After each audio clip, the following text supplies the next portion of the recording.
Muito bem, satisfação imensa, amanhã como hoje, tantos homens e mulheres numa cidade que não só aprecio, como venho a ela com frequência. Aliás, ontem à noite estava na região, né, numa outra atividade. Segunda-feira também cá estava em uma cidade na qual tenho parentes.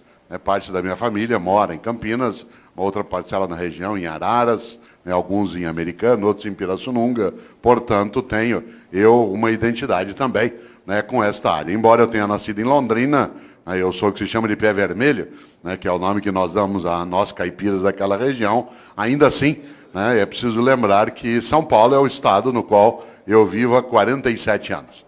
E esse estado, sem dúvida, não só me acolheu, como nele eu tenho a honra de viver, atuar, e tive, inclusive, o gosto imenso de, na capital paulista, ter sido secretário de Educação, né, municipal. E, portanto, isso me honra bastante também na minha trajetória. Campinas, então, mais ainda. Afinal de contas, como lembrou o nosso presidente da Câmara, nós estamos nos juntando aqui hoje com tanta gente para pensar alguma coisa que não é individual, não é de natureza egoísta, não tem a finalidade de fazer com que você e eu vençamos a qualquer custo. Ao contrário, quando a gente tem esse plenário da Casa do Povo, né, com homens e mulheres, a transmissão também pela nossa TV Legislativa, a capacidade de nós termos aqui um auditório com uma estrutura, com uma expressão que nos traz à tona algo que é decisivo. Isto é, não foram chamados ou chamados aqui hoje para aprender a como vencer as outras pessoas, como dominar a qualquer custo, né, como levar vantagem de qualquer modo. Ao contrário, o convite feito é porque a gente pense um pouco qual é a nossa obra. E por isso eu terei o prazer de, para o teu desespero, até às 11 horas, né, fazer uma reflexão nessa direção. Eu vou fazê-la nesse tempo, até às 11, lembrando que o relógio da Câmara está 2 minutos atrasado. Né, isso é usual dentro do Legislativo, né, de maneira geral, se reduz um pouco por causa do tempo regimental, mas queria lembrar que naquele que é o horário de Brasília, até 11 horas, eu farei uma reflexão em função até do número de pessoas. Não vou abrir um debate ao final e vamos aproveitar esse tempo, né, para uma percepção. Dentro disso, ao final, às vezes, alguma outra pessoa costuma querer conversar e poderemos fazê-la na saída, embora eu mesmo tenha que sair logo depois, às 11, não também de maneira intempestiva, violenta, mas preciso sair porque eu tenho outra atividade aqui em Viracopos, aliás, dentro do aeroporto, né, com parte dos funcionários federais, né, que atuam ali na área de alfândega, na área da receita, tudo aquilo que no nosso cotidiano envolve homens e mulheres que no serviço público querem pensar o tema da ética. Isto é, você já imaginou, homens e mulheres que se interessam a algo que nos honra imensamente, aquilo que faz com que a gente proteja nossa decência. Por isso, título dessa reflexão, qual é a tua obra? Aliás, essa é a pergunta. Qual é a tua obra? Quando você se for, e você se vai, o que vai ficar? Qual é o teu legado? Qual é o meu legado? Qual é a tua herança? Qual é a minha herança? O que é que nós vamos deixar? O que é que você e eu deixaremos que não estrague, não apodreça e não seja objeto de disputa odiosa? Porque muita gente deixa coisas que geram fratricídio. Por isso é uma grande questão. Eu gosto muito de um poeta gaúcho chamado Mário Quintana, muita gente o conhece, é um homem estupendo, que deu um azar danado, morreu há 20 anos, na mesma semana que o Ayrton Senna. E quando você é alguém muito importante, mas alguém famoso morre perto, você desaparece do circuito. Tanto que tem gente que não sabe que Mário Quintana morreu, né? Outros talvez nem de que ele viveu. Né? E Mário Quintana, um homem especial, inclusive com uma grande qualidade. Ele morreu solteiro, com quase 88 anos de idade. E ele tem a melhor resposta que eu já vi para não se casar. Todas as vezes que alguém perguntava a Mário Quintana, mas por que o senhor nunca se casou? Ele dizia, sempre preferi deixar dezenas de mulheres esperançosas do que uma só desiludida. Que é um argumento ecológico, é um argumento que nos ajuda, né, a pensar um pouco. Pois bem, Mário Quintana tem uma trova especial. Ele disse, um dia pronto, me acabo. Seja o que tem de ser, morrer, que me importa, o diabo é deixar de viver. Olha só, um dia pronto, me acabo. Seja o que tem de ser. Morrer que me importa. O diabo é deixar de viver. E quando que você e eu deixamos de viver? Quando a gente tem uma vida pequena, banal, fútil, inútil, superficial. Afinal de contas, nós somos mortais. Isso significa que nós não temos a eternidade para ter uma obra que honre uma vida para que ela não se apequene. No livro Qual é a Tua Obra, aqui mencionado, que aliás dá título a esta palestra, eu menciono também um autor britânico do século XIX chamado Benjamin Disraeli. Benjamin Disraeli foi, inclusive, o primeiro-ministro da Rainha Vitória. Benjamin Disraeli diz o seguinte: a vida é muito curta para ser pequena. A vida é muito curta para ser pequena. Já basta que ela curta seja para que eu consiga apequená-la de algum modo. E quando a gente apequena uma vida que já é curta, quando a gente tem uma vida banal, fútil, inútil, superficial, morna. Interessante. Nós temos hoje aqui um grande grupo de homens e mulheres que no campo do município ou do estado atua na atividade pública, isto é servidor. É aquele ou aquela que tem uma capacidade imensa de fazer algo especial, ganhar a vida cuidando de vida. Você quer coisa mais honrosa do que ganhar a vida cuidando de vida, mas não da própria vida. Também da própria vida, mas do conjunto da vida numa comunidade, numa cidade, num estado. E nesta hora, quero lembrar algo. De fato, a vida é muito curta para ser pequena. Nós estamos quase terminando o mês de novembro. Esse mês teve, no dia 2, a lembrança por parte de uma parcela dos cristãos que criaram o seu dia de finados. O dia de finados tem uma finalidade: fazer com que você e eu nos lembremos de algo especial, que mortais somos. Aliás, você sabe que nós somos o único animal que é mortal. Porque, embora todos os animais morram, nós somos o único que, além de morrer, sabe que vai morrer. Por exemplo, teu cachorro está dormindo sossegado agora. Teu gato está lá, numa boa. Você, desde que eu falei, está pensando. Por isso, nós não somos só mortais. Nós sabemos disso e o fazemos desse modo. Olha que coisa boa. Por isso, eu queria lembrar exatamente nessa direção. O dia 2 de novembro, para alguns, lembra exatamente a ideia de finados. E é interessante porque este mês, curiosamente, ele é o penúltimo mês do ano. Mas ele nem sempre foi assim. Olha que coisa. Aliás, se o teu filho te perguntar, por que o mês de novembro é o mês 11? O que o mês de dezembro é o mês 12?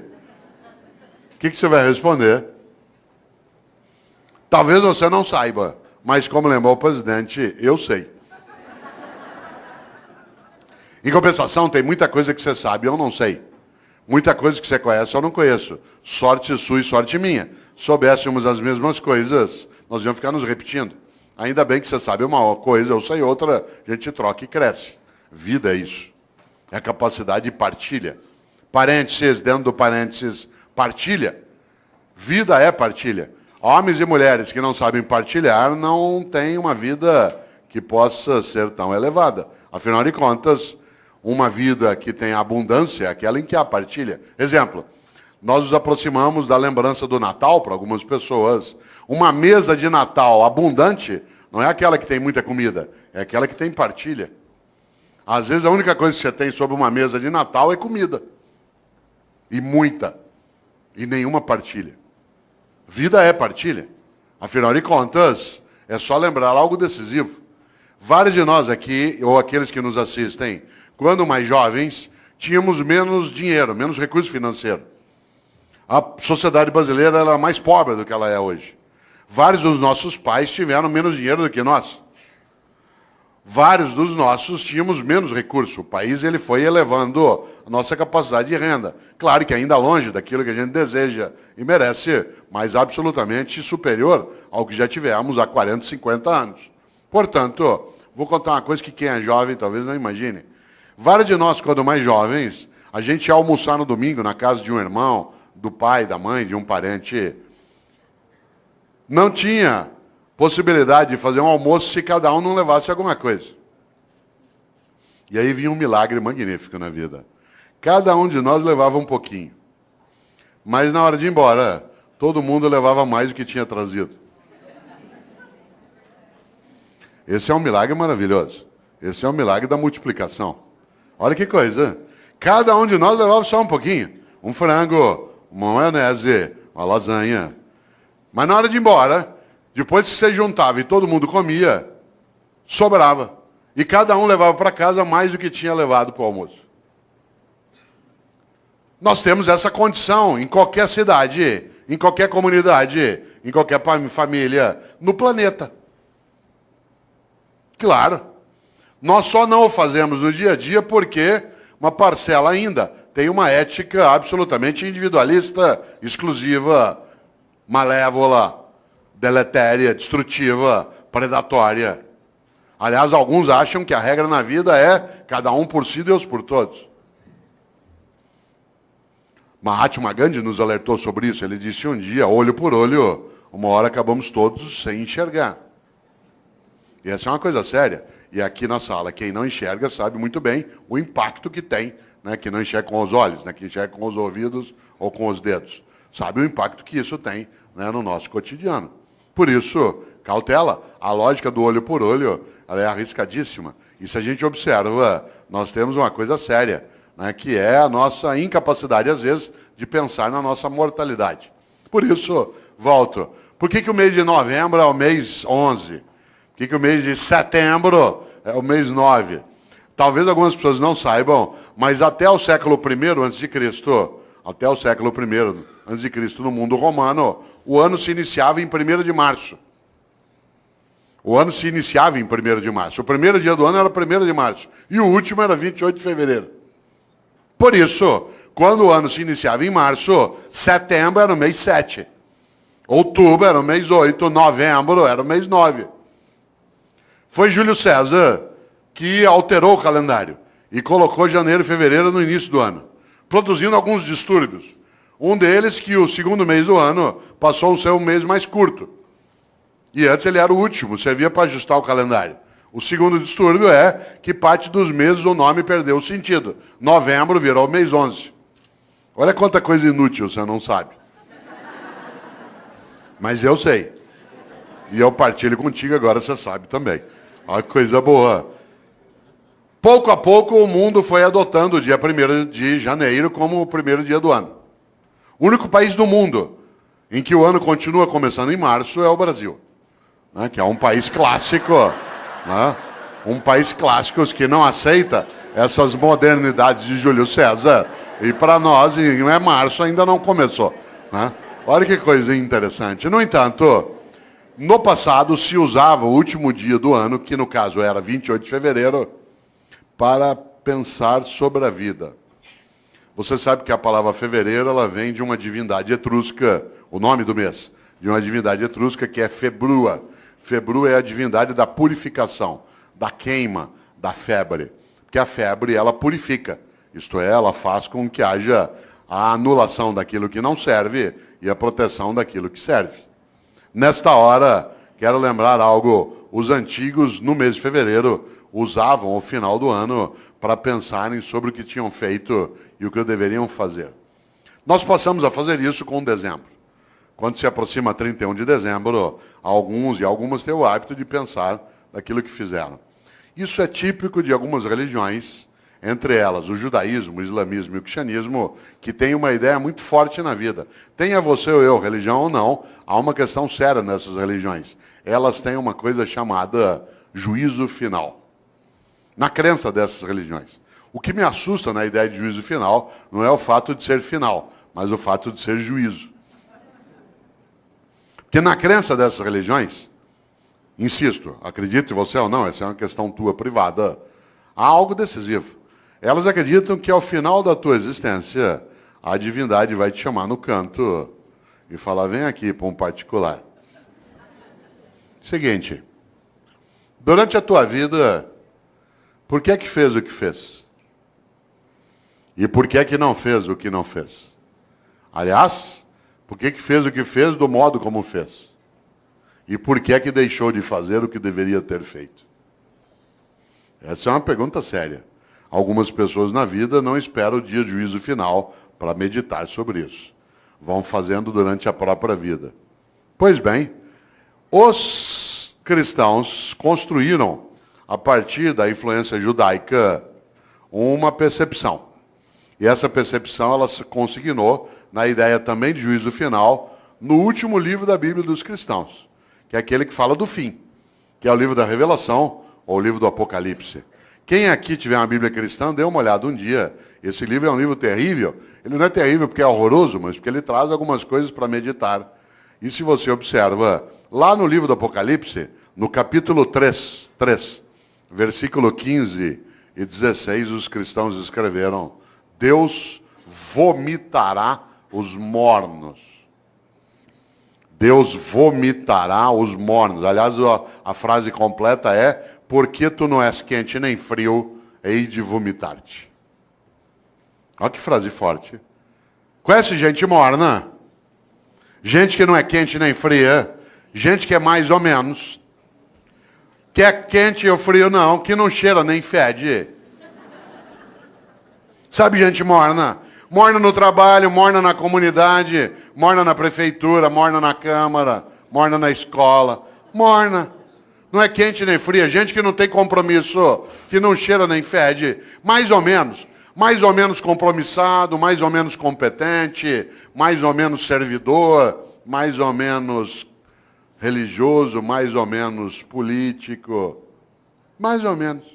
Sabe gente morna? Que não cheira nem fede. Deus vomitará os mornos.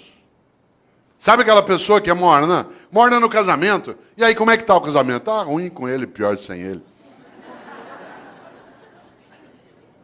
Morna na comunidade. E aí, como é que está o debate em Campinas sobre a política? Vamos levando, né? E aí, lá na prefeitura, vamos ver o que dá, né? E a escola, como é que tá? Não sei, vamos ver. Não, falta pouco para eu aposentar.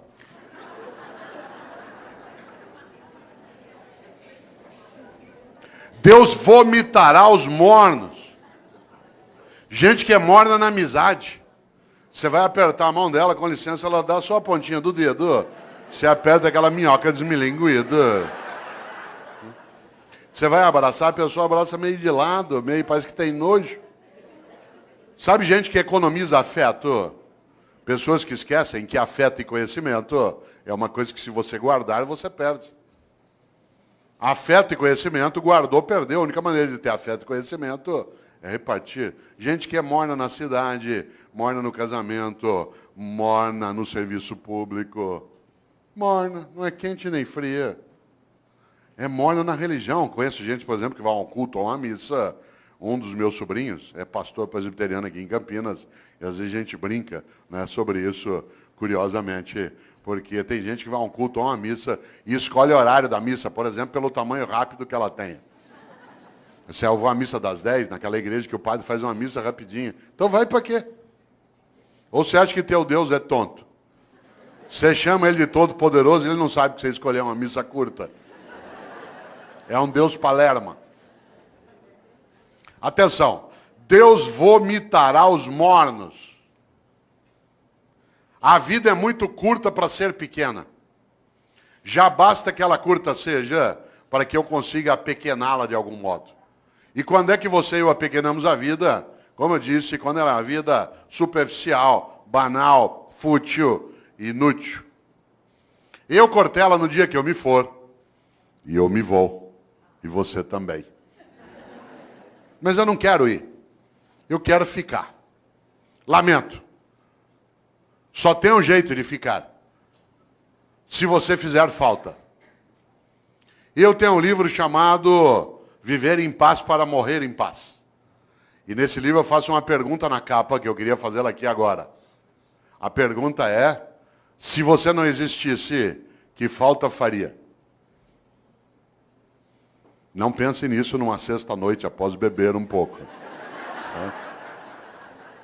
Se você não existisse, que falta faria? Por exemplo, tem gente que faz uma falta imensa. Tem gente que faz uma falta imensa na tua vida. Alguém que te criou, alguém que te apoiou, alguém que estava contigo. E tem gente que não faz falta nenhuma. Teve gente que não vai poder ir ao teu Natal, porque não está, ou já morreu, vai fazer uma falta imensa. E tem gente que não vai e vai te dar uma alegria imensa. São aqueles que nos dão o agradável prazer da ausência delas. Já imaginou? Cuidado! Você sabe que morrer é ser esquecido. Você, quando faz falta, não é esquecido. Não é casual que no grego arcaico o verbo para morrer e o verbo para esquecer seja o mesmo, que é letos, de letal. Porque morrer é ser esquecido. Enquanto alguém lembrar de você, derramar uma lágrima, der risada por algo que você fez e que ele recordou, pegar uma roupa tua e cheirar e ter uma boa lembrança ou saudade, enquanto a pessoa olhar algo que você fazia, querer lembrar de uma comida que você gostava, você continua vivo. Morrer é ser esquecido. Claro, se você for a um cemitério agora dia 2, você deve ter notado. Né? Tem túmulo que está abandonado, tudo caído, o vaso não é cuidado mais. Aí morreu. Enquanto alguém estiver contigo, na memória, no coração, olha a palavra que eu vou usar de propósito, na recordação. Recordar é fazer passar de novo pelo coração. Recordar, recordes. Você continua vivo. Interessante. Há pessoas que morrem em vida, porque são banais, fúteis, inúteis, e não fazem a menor falta. Tem gente que nos faz, repito, uma falta imensa. Só tem um jeito de fazer falta. Para fazer falta na vida, você tem que ser importante. Não confunda importante com famoso. Tem muita gente que é importante e não tem a menor fama, e tem muita gente que é absolutamente famosa e não tem a menor importância. Uma pessoa importante é aquela que faz falta. Por exemplo, enquanto nós estamos aqui agora, tem uma auxiliar de enfermagem no hospital da prefeitura do estado que está lá tirando as escaras de alguém que está em coma há 3 meses. A pessoa nem sabe que está sendo cuidada. Aquela pessoa é absolutamente importante, aquela enfermeira. Tem alguém que está ajudando a cuidar do abastecimento em Campinas, que está agora numa repartição, fazendo nota de empenho, para a gente poder ter reforma na escola, poder ter via pública estruturada. Tem alguém que está numa Câmara Municipal ajudando a preparar projetos. São pessoas absolutamente importantes, mas que não são, de maneira alguma, famosas. A fama passa. Eu, Cortella, às vezes eu sou famoso, depende da semana, do programa de televisão que eu participo. As pessoas passam a semana inteira, te vi na televisão, te vi na televisão. Eu estava agora em novembro, no programa da Fátima Bernardes, a semana inteira falaram, te vi na TV, vou estar lá agora dia 10 de novo, 10 de dezembro. Aí eu sei, semana inteirinha, te vi na Fátima, depois de uma semana, vai embora. Claro. A fama passa, a importância fica. Só tem um jeito de ficar, ser importante. E a importância você constrói onde você está. Na família, no governo, no legislativo, numa atividade de natureza privada, numa escola. Afinal de contas, uma pessoa importante é aquela que fica nos outros. Olha aqui para mim se você puder. Parênteses, por que eu disse olha para mim se você puder? Porque há pessoas entre nós que não enxergam com os olhos. E eu não posso dizer olha aqui para mim. Porque isso significa que eu estou excluindo pessoas. Há pessoas que não ouvem com os ouvidos, elas ouvem com as mãos. E por isso eu não posso, no meu cotidiano, esquecer disso. Porque, do contrário, eu acabo tendo uma obra que é parcial. Por isso, olha que interessante, volto a esse pedaço. O que é alguém que é importante? Olha para mim se você puder. É alguém que eu levo para dentro. O gesto que eu estou fazendo é da mão em direção ao peito. Que eu levo para dentro. Quando alguém te importa, porta para dentro, importar. Você se torna importante quando alguém te leva para dentro dela. Quanta gente é importante? Olha que coisa. Levou para dentro. Mário Quintana, um homem especial. Um homem estupendo. Ele, inclusive, fez uma coisa que eu gosto demais. Ele, durante anos, trabalhou vários poemas que eu aprecio, mas houve uma coincidência entre mim e ele, que eu até conto no livro, que você estava me mostrando, o Viver em Paz para Morrer de Paz. Mário Quintana sempre me inspirou. E eu, Cortella, nascido em Londrina, até 10 anos de idade não havia televisão na minha cidade. Não havia TV. E por isso, à noite, eu ficava pensando. E uma das coisas que eu ficava pensando era, no dia que eu morrer, qual vai ser o meu epitáfio? Isto é, o que eu quero que escreva no meu túmulo? Eu já tinha tendência à inutilidade filosófica. Né? E eu ficava imaginando o que eu quero que escrevam no meu túmulo. Hoje eu não tenho mais essa questão, porque eu não quero mais ser sepultado. Eu quero ser cremado. Essa é uma decisão individual, mas eu acho a cremação mais ecológica, inclusive. Muito mais adequada. Há um impacto ambiental no sepultamento. Por exemplo, se chineses e indianos aderissem ao sepultamento, nós teríamos problemas sérios. A cidade de São Paulo, que é onde eu moro, tem o segundo maior cemitério do mundo, que é o cemitério da Vila Formosa. Tem 1,5 milhão de corpos sepultados lá. Você imagina o impacto disso no lençol freático, na proliferação de insetos, de roedores. É uma questão séria. Mas é uma questão cultural séria. Eu, inclusive, quis debater na cidade de São Paulo o uso do crematório, porque São Paulo só tem um crematório, que é da Vila Alpina. E eu quis fazer uma campanha pela cremação na cidade de São Paulo, quando eu era secretário de Educação. Consegui, inclusive, o patrocínio da Caixa Econômica Federal para fazer cartaz, para debater, e só não fiz porque a prefeita, na época, que era Luiza Erundina, achou que a cidade não ia entender direito. Ela estava certa. Mas eu tinha feito um cartaz, que eu vou usar ainda. Né? Vou usar, não deu. Era um cartaz que o patrocínio da Caixa para discutir cremação, escrito assim, vem para a caixinha você também. Certo? Mais claro, né? Mais claro impossível. Eu, claro, hoje não quero mais ser sepultado, mas quando eu queria, eu ficava imaginando qual seria. Aliás, minha mãe, que é uma pessoa, como várias das mães de alguns aqui, absolutamente importante, mas não é famosa, ela é contrária à cremação. E como toda mãe, ela acha que ela é eterna. Porque ela não quer desistir de cuidar. Essa é a obra dela. E há uma coincidência gostosa em casa. Ela nasceu no dia 5 de março e eu também. Eu nasci no dia do aniversário dela. Família organizada, faz planejamento estratégico. Né? E uma coisa boa é que nós fazemos aniversário, claro, no mesmo dia e acontece uma coisa evidente. A comemoração é sempre junto. E você sabe que aniversário a gente fala de vida e de morte, por causa da idade.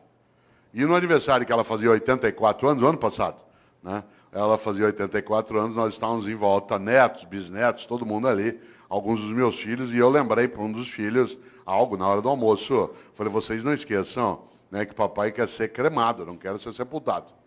Minha mãe, aos 84 anos de idade, virou e falou assim, eu não vou deixar você ser cremado.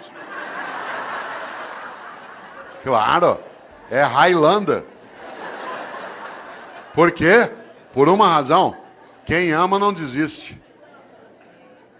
Quem ama não desiste. Quando você está começando a desistir de algo, é porque você está começando a deixar de amar. E é interessante, porque qual é a suposição? Que ela vai adiante e vai cuidando. Nessa hora, volta a um polo, nesse pedaço. Eu, em Londrina, um dia cheguei ao epitáfio que eu queria. Aí eu sosseguei. Encrenca. Há 8 anos eu fui a Porto Alegre, cidade a qual eu vou com frequência, e todas as vezes que eu lá vou, visito as coisas do Mário Quintana. Porque ele viveu 27 anos finais de vida num hotel no centro de Porto Alegre, que foi fechado, vendido, se transformou ali na Casa de Cultura Mário Quintana.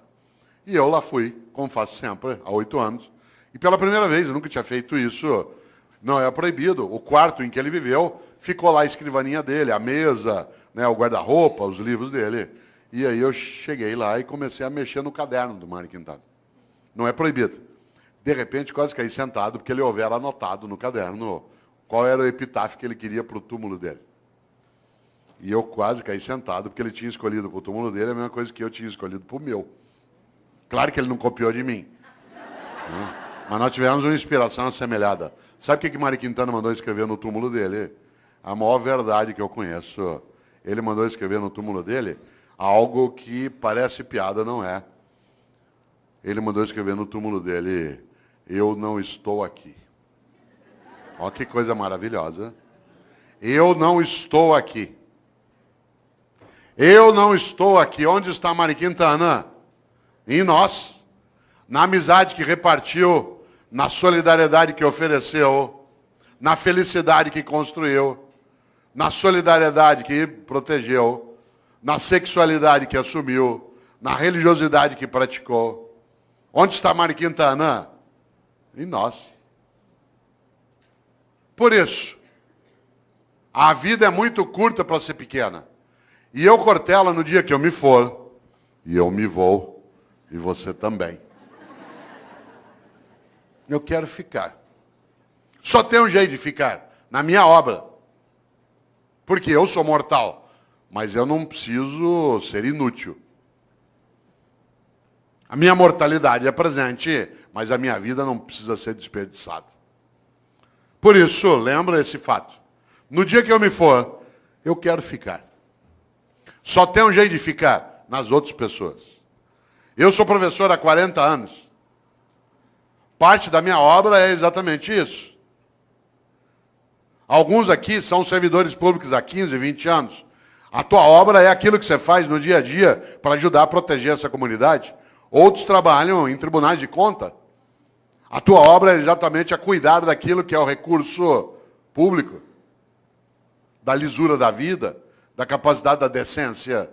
Alguns atuam no legislativo, outros no executivo, outros atuam no executivo dentro da atividade docente, né, dentro de uma escola, outros no hospital, outros num conselho, outros cuidam de família. Qual é a finalidade? Não ser inútil. É interessante isso, porque se você observa, de fato, volto eu e insisto, a vida é muito curta para ser pequena. E nesta hora, uma das coisas que dá inutilidade, superficialidade a uma vida é aquela em que a pessoa não percebe e nem pensa qual é a obra que ela tem.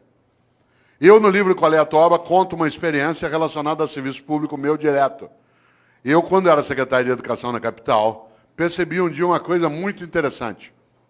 Todas as vezes que um secretário vai visitar uma escola, e secretário de Educação visita escola todo dia. Quem que ia comigo? Quem que ia comigo? O meu assessor. Quem ia comigo no Opala, na época? De chapa dourada, junto com a segurança. Entrava na escola, tinha banda, tinha salgadinho, a gente era levado para a sala da diretoria, as crianças cantavam a Aquarela do Toquinho. Eu tenho trauma até hoje, de tanto ouvir a Aquarela do Toquinho. Dava 2, 3 vezes por dia. Um dia eu falei isso pro Toquinho, eu falei, Toquinho, eu adoro tua música, mas eu tenho trauma dessa. Quem que ia comigo? A pessoa já convertida. Isto é, aquela que era do projeto político, que tinha entrado no mandato. E, portanto, já estava previamente convencida de qual era a finalidade do que se fazia. Quem é que não entendia direito o que fazia?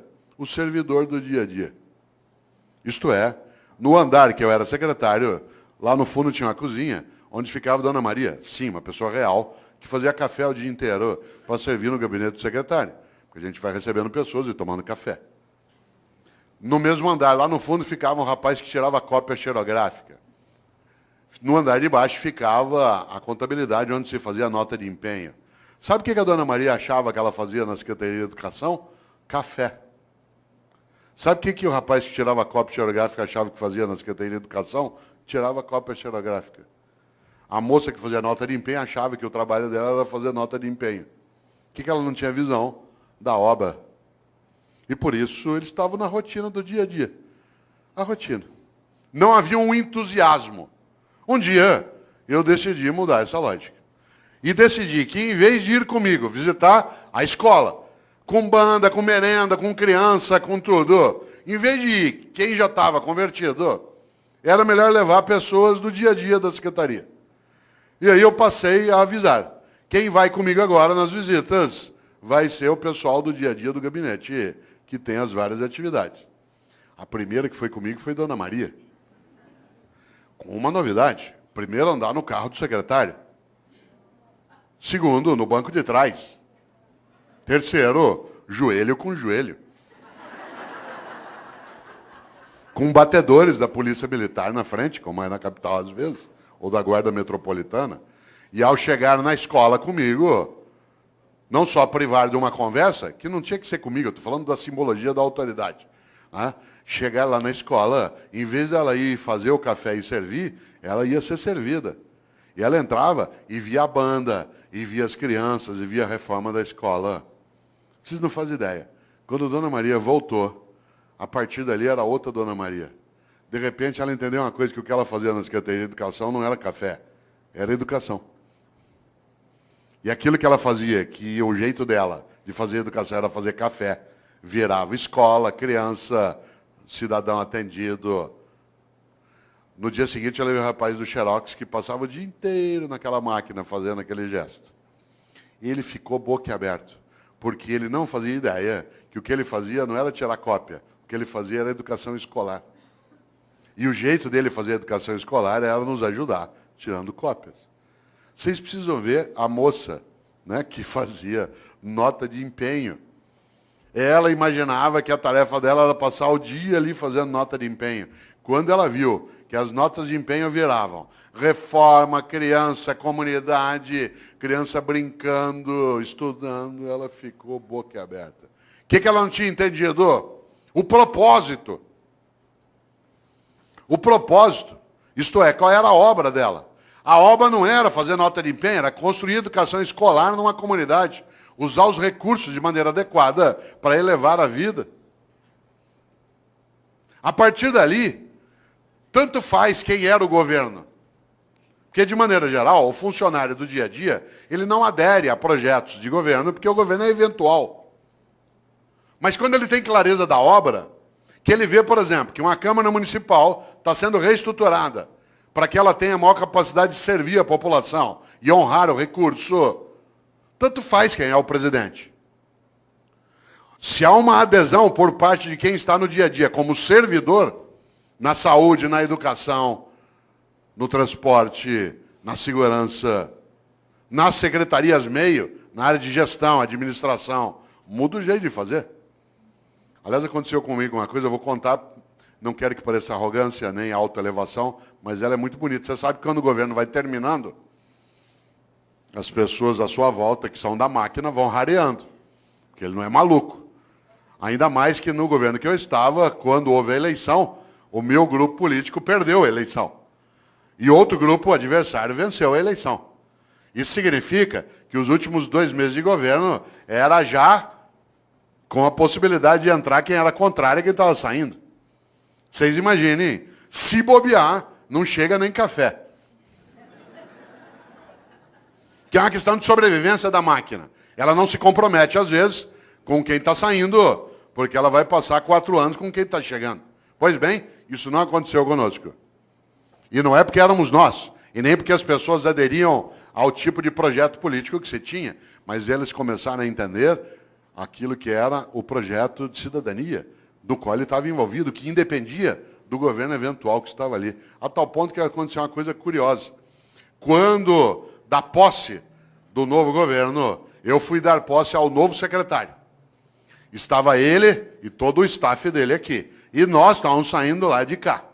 E o auditório lotado, na época era na Avenida Paulista, lotado de servidores que estavam ali para a posse de quem chegava e a despedida de quem partia. Pois bem, aconteceu uma coisa que até hoje eu me arrepio de lembrar, e não tem a ver só comigo, tem a ver com o projeto em geral. Na hora que eu terminei a minha fala e transmiti o cargo, é a hora de quem perdeu sair e honrar aqueles que vão comemorar a vitória e o governo deles. E, portanto, eu me levantei e toda a minha assessoria, como se levantou junto. Claro. E aí eu fui saindo. Quando eu fui saindo, todos os servidores levantaram e fizeram um corredor polonês.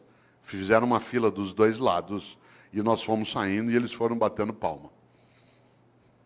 Até a gente sair do prédio.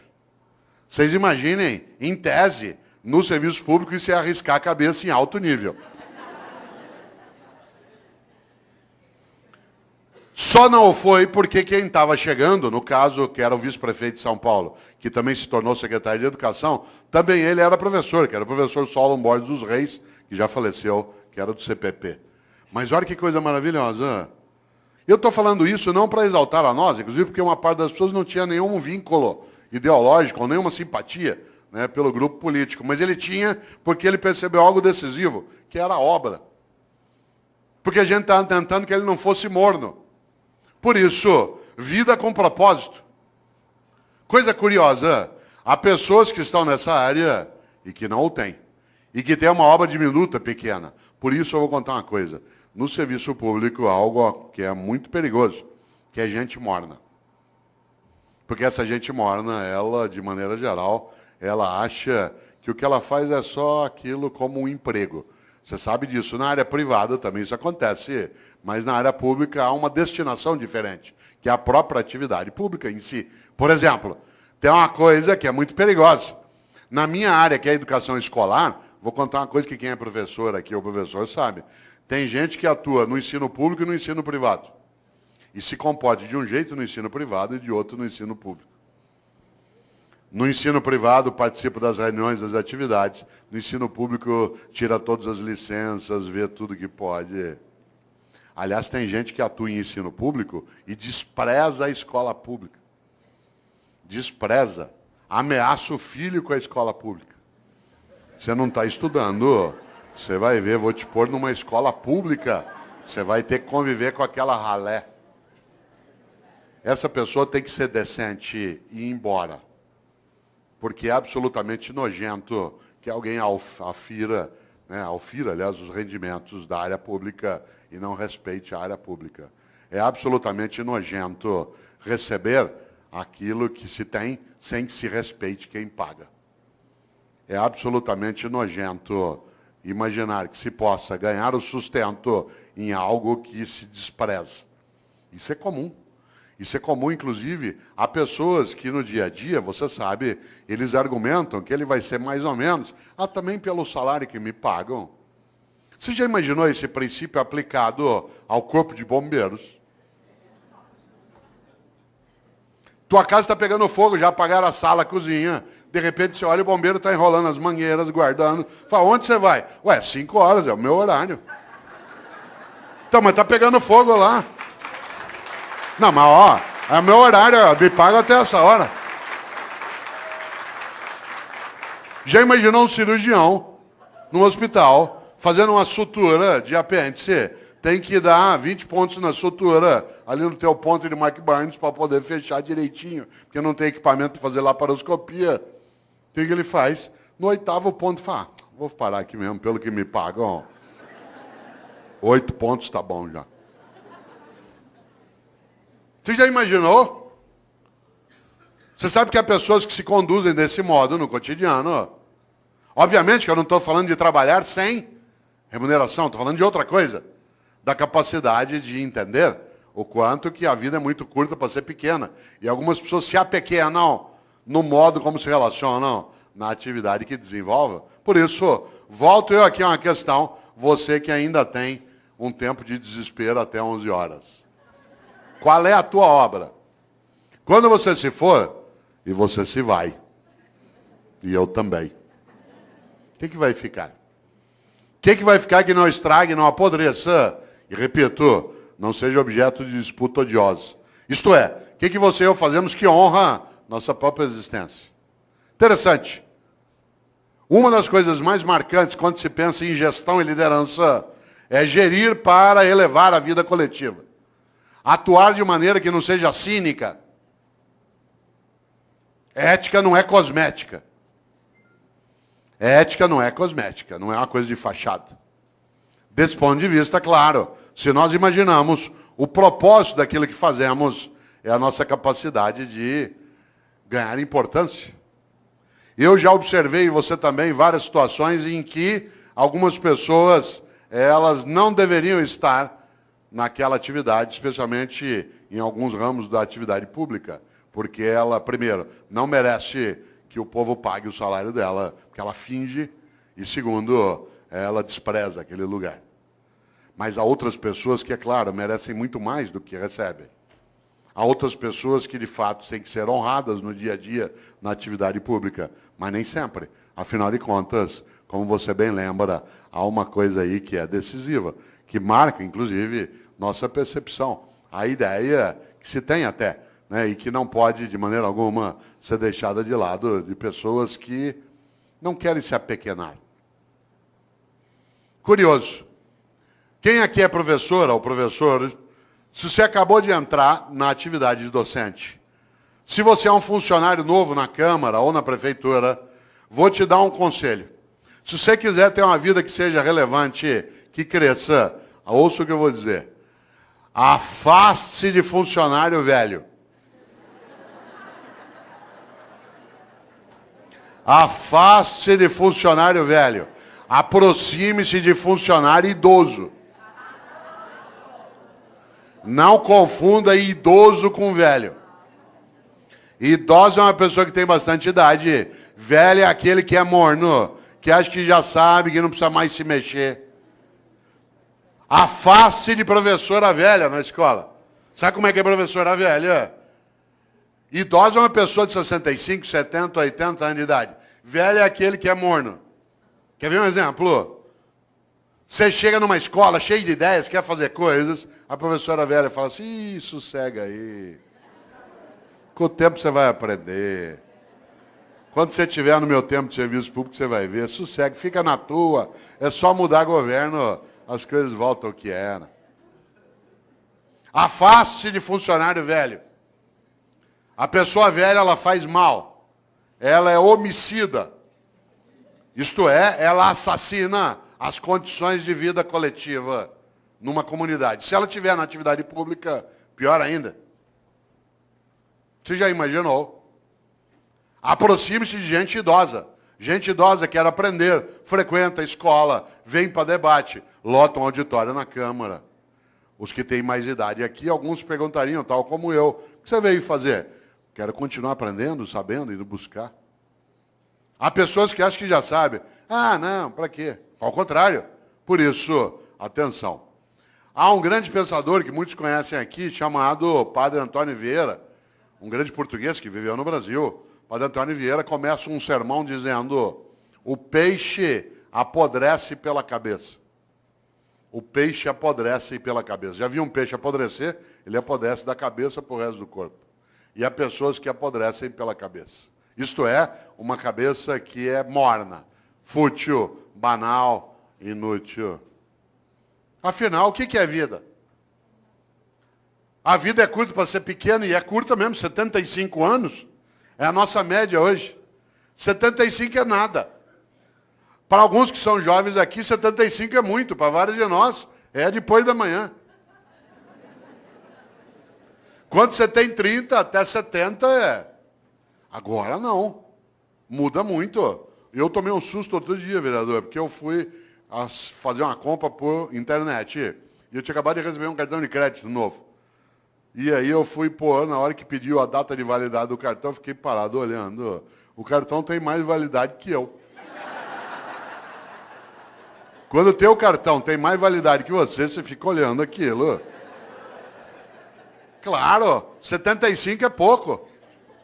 Minha mãe, 85 anos de idade, domingo me falou assim, filho, hoje lá na igreja uma velhinha me falou, eu falei, mãe, defina a velhinha. Ela fala, ela deve ter uns 87. Fala, bom. Claro. O que é vida?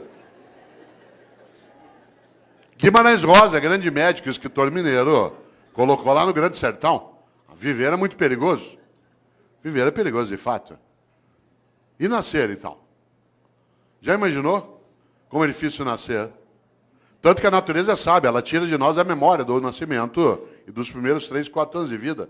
Porque é tão impactante sair do útero que a gente é apagado da memória para não sofrer. O lugar mais seguro que você já teve no universo é o útero da tua mãe. Tanto que quando você está mal, você quer voltar para lá. Você estava lá 8 meses e meio, numa boa, sem fazer nada. Meio líquido, nós adoramos meio líquido. Você estava lá balançando, não tinha que respirar, era alimentado automaticamente por um tubo, não tinha quase ruído, não tinha luminosidade, não havia contato, a temperatura era sempre equilibrada, homeostática. Melhor lugar do universo que você já teve. Tanto que quando você está mal, você quer voltar para lá. Você perdeu um amigo, perdeu alguém, perdeu um amor, você quer ficar no escuro, deitado, com o joelho em direção ao peito. Posição fetal. Você olha no hospital para pessoas com problemas mentais, nuas no pátio, deitadas assim. Encolhidas. Claro, você estava lá numa boa, sossegado. De repente, depois de 8 meses e meio, esvaziou o líquido. E você começou a sentir contrações à tua volta. E foi escorregando, escorregando, escorregando. E alguém te segurou. E você sentiu contato pela primeira vez. Te ergueu, tirou do útero. Tinha luz no ambiente. O ruído aumentou. Mudou a temperatura. E a pessoa te ergueu, te deu um tapa na bunda. E aí você fez o primeiro gesto fora do útero, que é... Porque o último vai ser... Entre a primeira vez que você faz e a última que você faz, tem vida. Por isso que é bom não desperdiçar isso.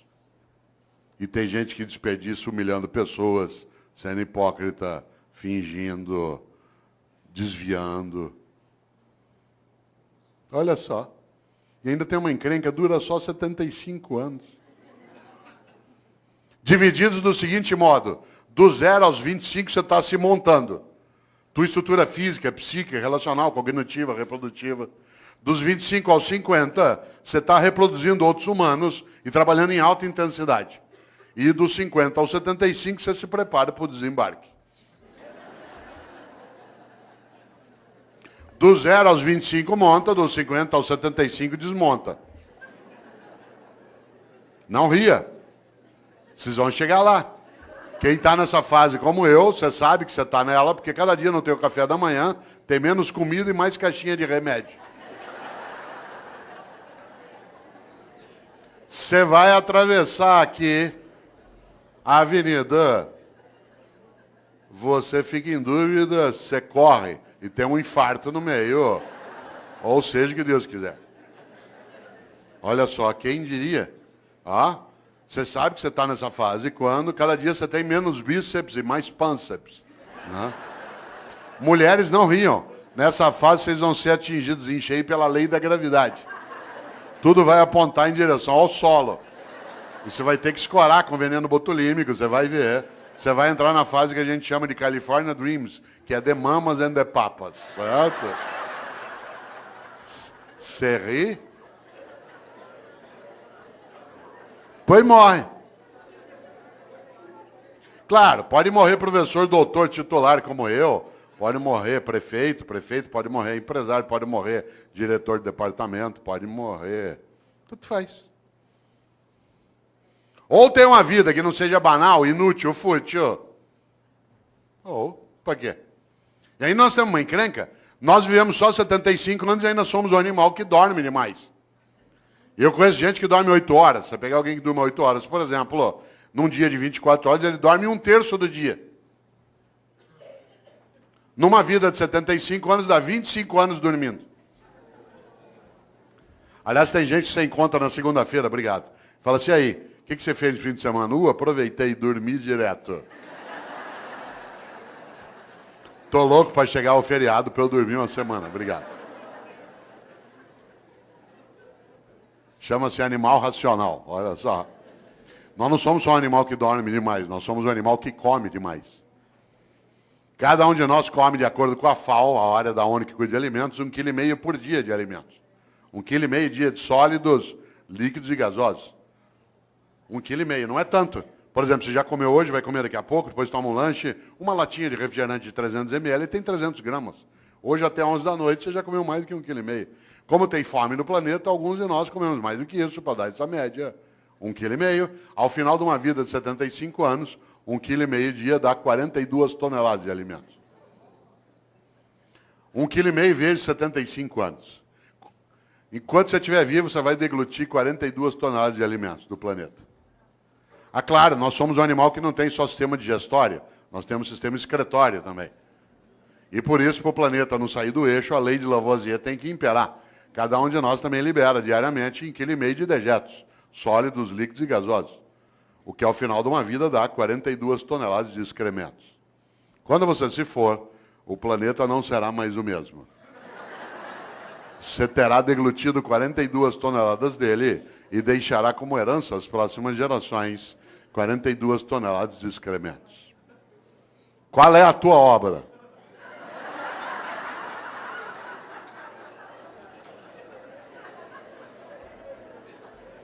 Você sabe que tem gente que leva a vida desse jeito. Ela destrói o ambiente, humilha pessoas, furta, desvia, finge, só para poder dormir mais do que necessita, comer e excretar em banheiros especiais. Esse é o reino da mediocridade.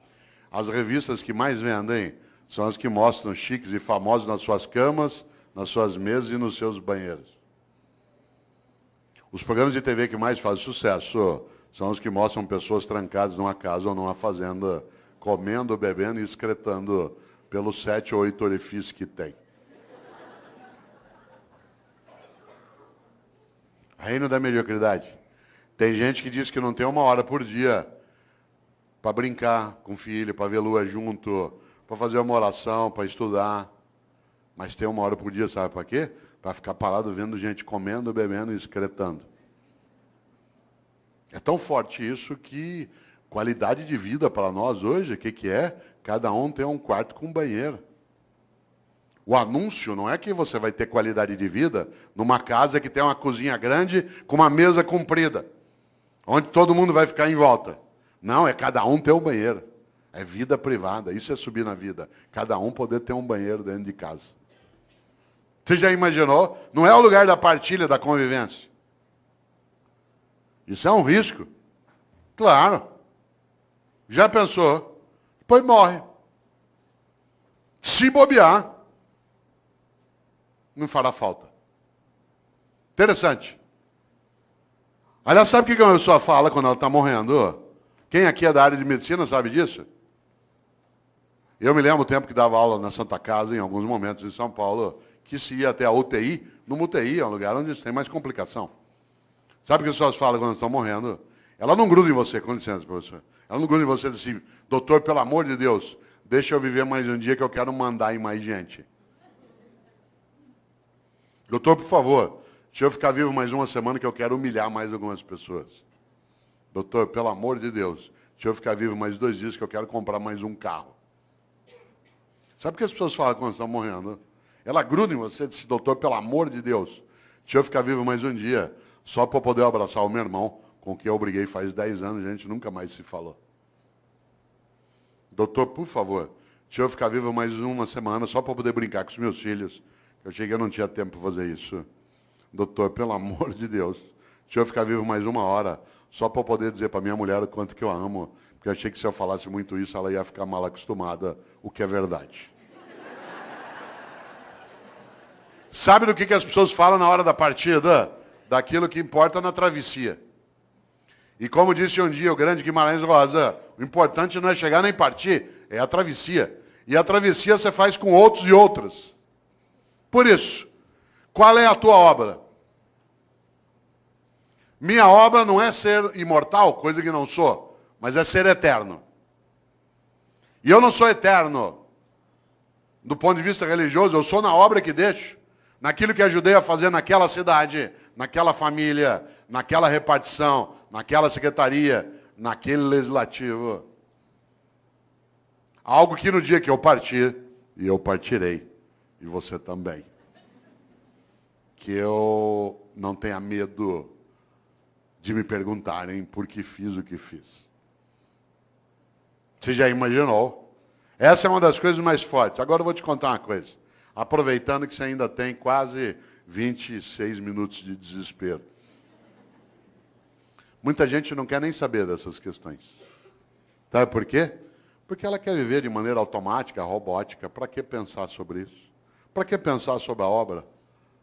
Ao contrário, quando a gente encontra num dia como hoje, um auditório na nossa Câmara Municipal, pleno de homens e mulheres, para pensar coisas desse tipo, é sinal que a gente tem alternativas boas. Isso é um belo sinal daquilo que a gente precisa e precisa fazer. Nesta hora, volta a um polo. Há pessoas que envelhecem a cabeça, a prática e a percepção. Ela não frequenta uma escola porque ela acha que já sabe. Nem uma escola de governo, nem uma escola do legislativo. Gente velha acha que já está pronta. Isso é um perigo. Um dos meus filhos, o André, que tem 37 anos, ele até faz o prefácio de um livro meu, chamado Não Nascemos Prontos. O André, quando ele tinha 18 anos, um dia ele estava fechado no quarto dele em casa, em São Paulo, ouvindo rap. Eu gosto de rap, mas não é qualquer rap que eu gosto. E eu estava na sala em casa ouvindo ópera. Eu gosto de ópera, mas não é qualquer ópera que eu gosto. Música boa para mim é aquela que me emociona. Se ela me emocionar, ela é boa. Quem aqui gosta de ópera sabe que ópera a gente ouve um pouquinho mais alto. Ele saiu do quarto dele injuriado por causa da altura da música. Hoje ele gosta de ópera, na época não. Veio até a sala e falou, pai, pelo amor de Deus, desliga isso, pai. Aliás, eu estava ouvindo uma área do Puccini, que é maravilhosa, que eu não posso cantar aqui porque ela é para soprano, chamada Mio Babino Caro, meu papaizinho querido, que é magnífica. A Maria Callas a gravou um dia. Pena que eu não posso cantá-la aqui, né, por ser para soprano, mas talvez você a conheça. Eu até dou risada, porque tem gente que coloca essa área na igreja em cerimônia de casamento, na hora da bênção das alianças. Eu falei isso outro dia aqui em Campinas. E é curioso, porque ou a pessoa não entende ópera, ou ela entende muito de casamento, porque a área fala de uma menina que vai se matar.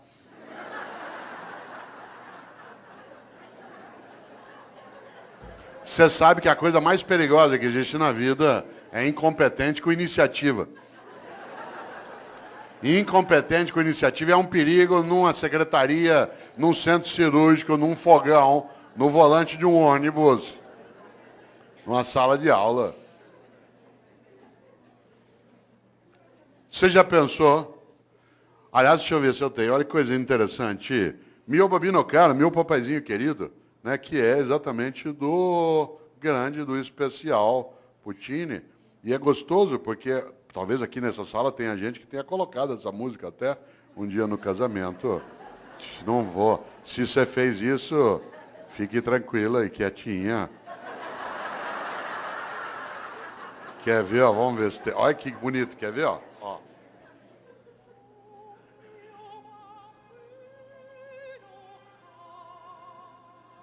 Ó, meu papaizinho querido.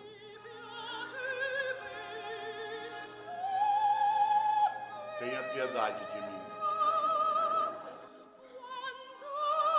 Eu aqui na beira da Porta Rossa, né, em Florença. Ou se o senhor me dá esse anel de noivado, eu me mato. E a pessoa põe na hora da bênção das alianças.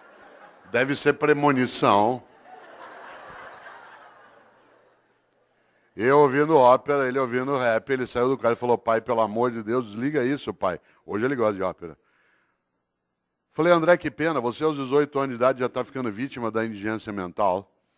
Você aos 18 anos de idade fechou tua cabeça para aquilo que é diferente do que você já conhece. Você aos 18 anos de idade acha que o único modo de fazer as coisas é como você já fazia. Você aos 18 anos de idade ficou impermeável à renovação do teu conhecimento. Você aos 18 anos de idade acha que a única trilha a ser caminhada é aquela que você já caminhou.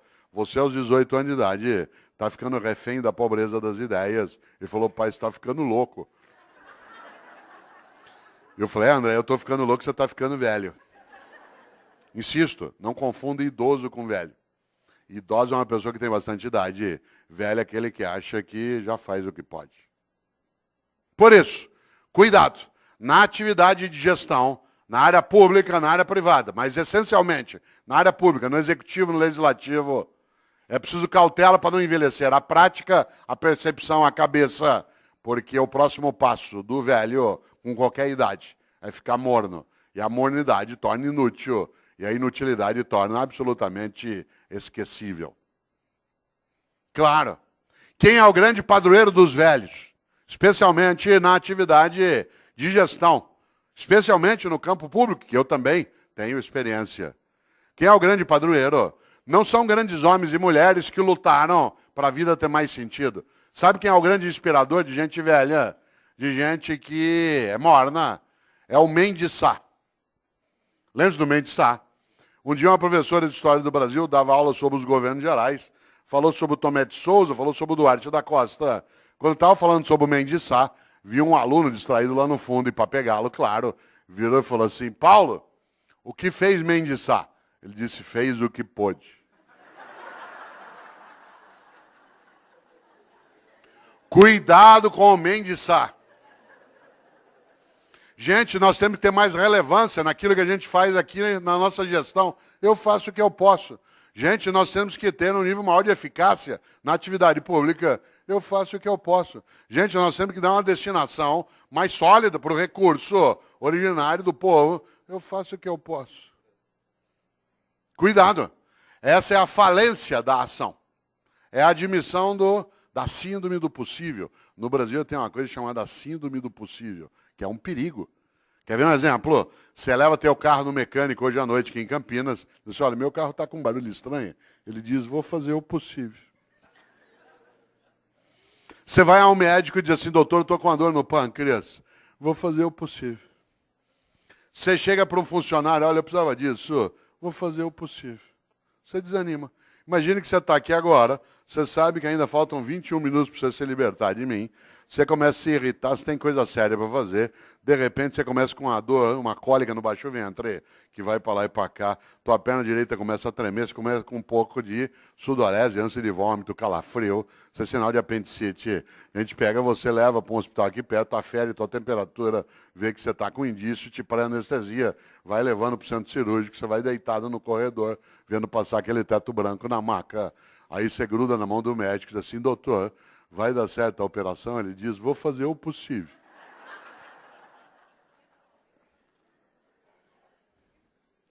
Você quer ficar ali mesmo. Nessa hora nós temos de aprender uma coisa com os norte-americanos. Não é tudo com eles que a gente aprende, não é tudo deles que a gente rejeita. Tem várias coisas deles que a gente não precisa aprender. Parênteses, há 4 anos, presidente, eu estava em Brasília, aliás, onde estarei amanhã, né, que eu tenho um evento lá. Eu estava em Brasília e trabalhando ali 3 dias, e estava lá o Obama, com a comitiva. Por coincidência, eu fiquei no mesmo hotel que a comitiva do Obama, exceto ele. Durante 3 dias, toda hora que eu entrava, eu era barrado e revistado pela segurança norte-americana. 3 dias sendo revistado. No terceiro, não aguentei. Cheguei para o chefe da segurança norte-americana e falei o seguinte, eu sou brasileiro. Eu vou te contar uma coisa. Nós nunca demos um tiro num presidente nosso. Por que eu ia querer dar no teu? Certo? Nós nunca. O único presidente nosso que morreu a bala, ele deu o tiro nele mesmo. Vocês já mataram 5 e deram o tiro em 11. Larga deu. Ele não entendeu nada. Mas tem coisas nos americanos que a gente tem que observar. Por exemplo, quando você pede uma coisa para o norte-americano, ele diz, I will do my best. Vou fazer meu melhor. Atenção. Não é uma questão de idioma, é uma questão de atitude. É absolutamente diverso. Fazer o possível e fazer o melhor. Por isso, pergunto aqui para você agora, mas não quero que você responda, só que você reflita. Na tua atividade, na atividade que você tem no executivo, na prefeitura, no estado, está fazendo o possível ou o melhor? Não é o melhor do mundo, é o teu melhor, na condição que você tem, enquanto você não tem condições melhores para fazer melhor ainda. Pergunto de novo, mas não responda. Está fazendo o possível ou o melhor? Insisto, não é o melhor do mundo, se for ótimo. É o teu melhor, na condição que você tem, enquanto você não tem condições melhores para fazer melhor ainda. Porque se você ou eu, podendo fazer o meu melhor, me contento com o possível, eu caio num lugar perigoso chamado mediocridade. Uma pessoa medíocre é aquela que é morna, que está na média, que não é quente nem fria. Lembra quando você chegava da escola que tinha boletim escrito, o pai olhava 6 em português, 5,5 em matemática, 4 em história. Pai, deu para passar. Medíocre. Deixa, eu toco minha vida. Isso é mediocridade. Insisto, uma pessoa medíocre é aquela que, podendo fazer o melhor, se contenta com o possível. Exemplo, mediocridade é falta de capricho. Capricho, sabe o que é capricho? Capricho é você fazer o teu melhor na condição que você tem, enquanto você não tem condições melhores para fazer melhor ainda. Exemplo, minha mãe e eu moramos na mesma rua em São Paulo, por coincidência, e às vezes eu passo na casa dela no fim da tarde. E mãe conhece. Às vezes ela olha para mim, 5 da tarde, e fala assim, você não almoçou ainda, né? E eu falei, não, eu comi um negocinho na universidade. Ela falou, peraí, que eu vou fazer um negócio para você. E é aquela coisa meio mágica de algumas mães. Em 5 minutos aparece uma coisa para eu comer. Eu sou filho de italiano, uma coisa comum. Um pouco de talharina com azeite e sal em cima, mais nada. E eu, com a fome que eu estou naquela hora, comeria o prato vazio. Portanto, ela pode fazer qualquer coisa. Mas sabe o que ela faz? Faz um macarrão com azeite e sal. Mas antes de servir, pega um tomatinho cereja, corta em 4 e põe em cima. Capricho. Capricho é você fazer o teu melhor na condição que você tem, enquanto você não tem condições melhores para fazer melhor ainda. Eu, no Paraná, quantas vezes, caipira, ia até a roça visitar a casa de alguém, quem aqui conhece sabe, na roça, aquela casa que a gente chama de pau a pique, casa de barro com madeira trançada, entrava na casa, chão de terra, tudo varrido. Tudo varrido, capricho. Ah, mas o chão já é de terra, capricho, fazer o melhor na condição que tem, enquanto não tem condições melhores para fazer melhor ainda, para não ser medíocre. Pedia eu para tomar um gole d'água na roça, a mulher corria pegar uma canequinha, daquela de alumínio, toda amassada, areada. Passava areia em volta. Ah, mas já é pobre mesmo? Epa, pobre, mas é limpinho. E tem gente que não é pobre, limpinho não é. E tem gente que é pobre e não é limpinho. Medíocre. Pobre na roça tem roupa de ver Deus. Vai à igreja. Pode, não, roupa não é nova, às vezes tem remendo, mas está limpinha. E põe no sol para coarar. Quantas vezes eu, como secretário de educação na capital, ia visitar uma escola municipal. Teto caindo, água escorrendo, culpa nossa do poder público.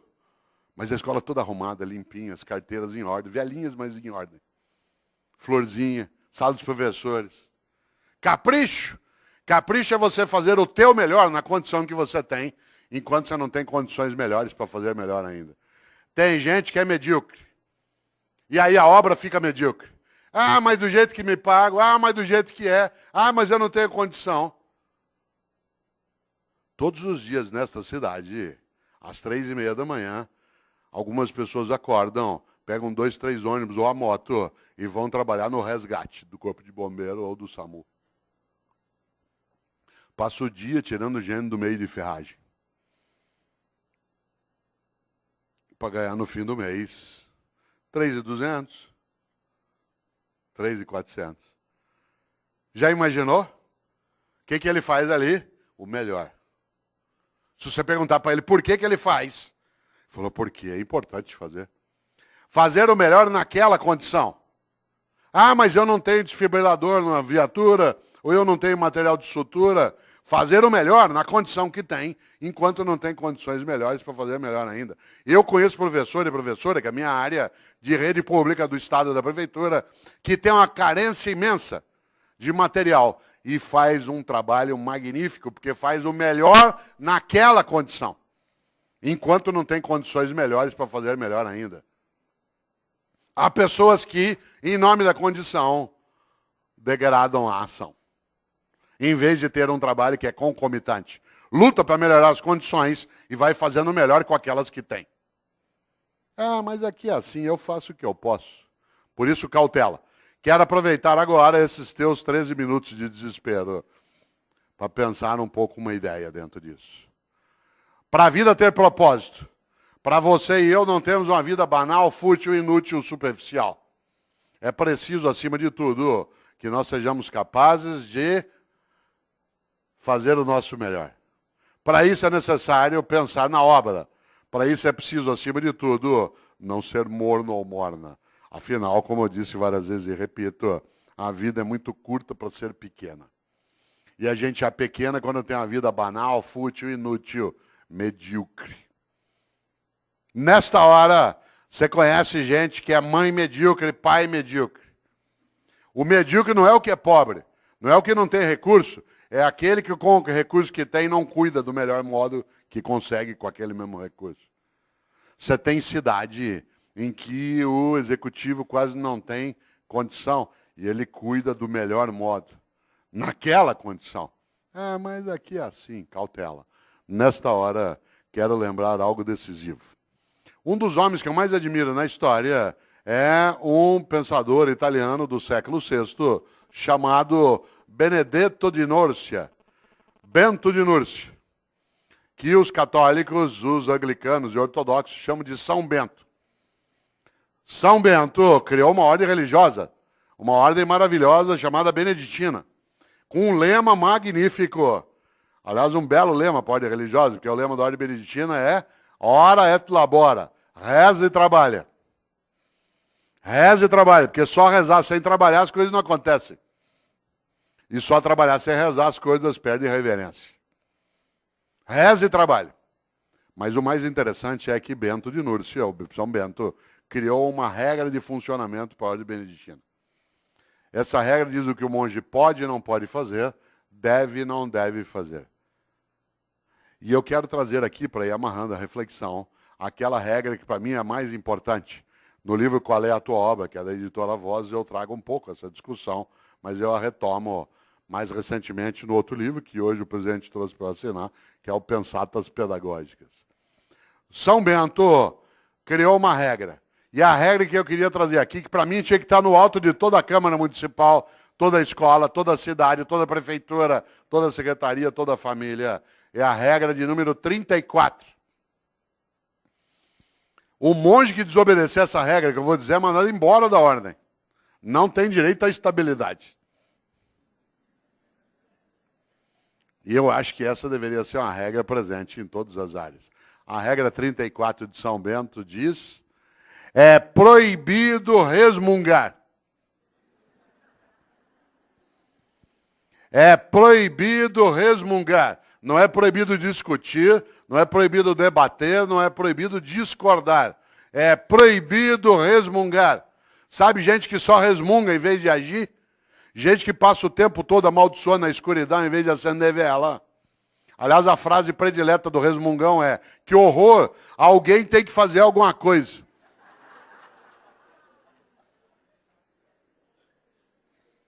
É proibido resmungar. Não é proibido discutir, debater e discordar. Mas o resmungão é medíocre. Aliás, todo resmungão é vagabundo. Toda resmungona é vagabunda. E a melhor maneira de não precisar fazer nada é acreditar que nada pode ser feito. Por isso, todo vagabundo e toda vagabunda tem uma característica: é pessimista. Aliás, é tão vagabundo que nem chama a si mesmo de pessimista, chama de realista. Porque a melhor maneira de não precisar se mexer é achar que não há nada que vale mexer. Por isso, todo vagabundo ou vagabunda é pessimista e prefere acreditar que nada pode ser feito. Tudo que você propõe, ele diz, não vai dar certo. Vamos fazer uma escola legislativa e não funciona. Vamos fazer uma escola de governo, para quê? Vamos mexer na organização da Câmara, vamos estruturar um tribunal de contas no Estado que cada vez mais possa dar decência ao recurso coletivo. Isso aqui no Brasil. Opa! O pessimista é, acima de tudo, alguém que se aproxima do bandido. Não por escolha, mas por omissão. Como diz uma antiga frase, os ausentes nunca têm razão.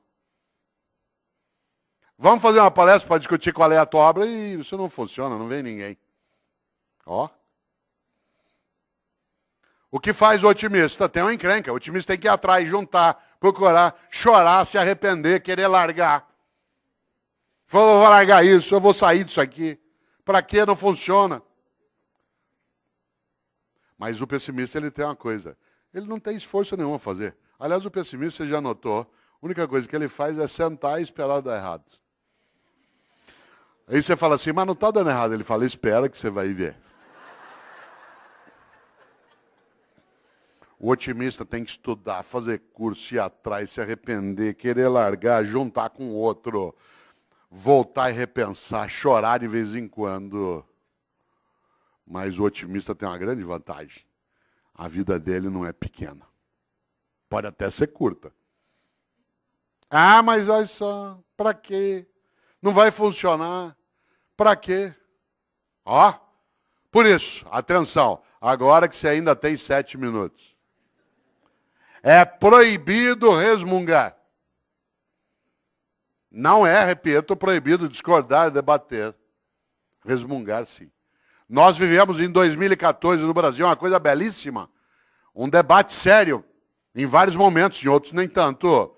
Numa eleição, nós não estamos habituados a debater. A tal ponto que metade quase tentou matar a outra metade. Que ele não está habituado ao debate no dia a dia. E nós estamos aprendendo a fazer.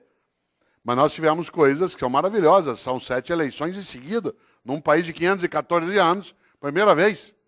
Bom demais. Democracia é uma coisa que a gente constrói junto. Democracia não é ausência de ordem. É ausência de opressão. Claro que a ordem tem que existir. Democracia não é ausência de ordem, é ausência de opressão. Nesta hora, o que diz o pessimista?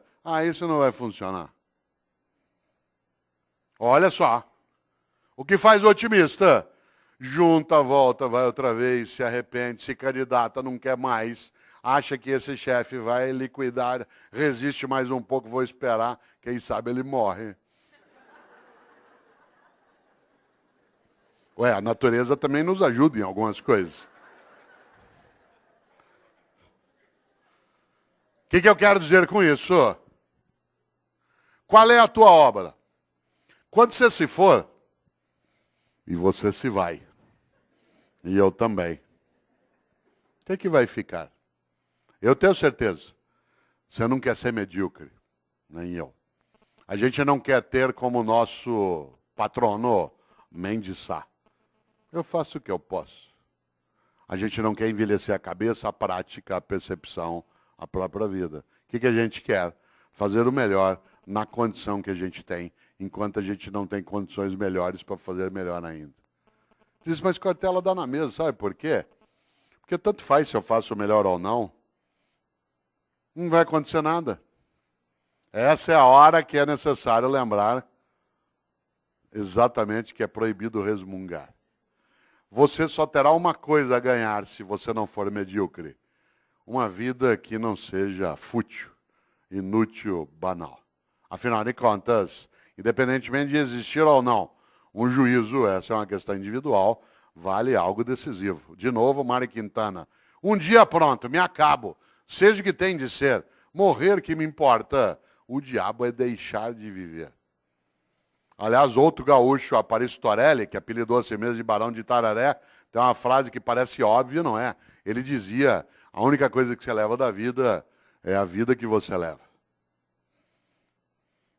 A única coisa que você leva da vida é a vida que você leva. Mas eu queria lembrar, para ir amarrando, algo especial. Um grande homem estupendo, chamado Albert Schweitzer. Um homem que, inclusive, tem influência sobre a cidade de Campinas, porque pessoas que dirigem aqui, o Boldrini, estudaram com Schweitzer e o conheceram também. Schweitzer foi um grande professor e um grande médico. Aliás, ele foi o Nobel da Paz, de 1952. Schweitzer, quando tinha 30 anos de idade, achou que como professor era pouco, que ele queria ser mais importante, não famoso, mais importante. E ele decidiu aos 30 anos de idade fazer medicina. E aí ele foi embora. E 7 anos estudando medicina. Formou-se, sabe o que ele fez? Foi embora para a África, lá para o Gabão. E ficou 50 anos no Gabão, meio século, colocando a vida dele a serviço dos outros. Aliás, no dia que ele morreu, tem uma coisa curiosa. O corpo do Albert Schweitzer está sepultado na Europa, mas o coração está no Gabão. Porque quando ele morreu, o povo do Gabão quis o coração dele, fisicamente. Está sepultado lá no Gabão.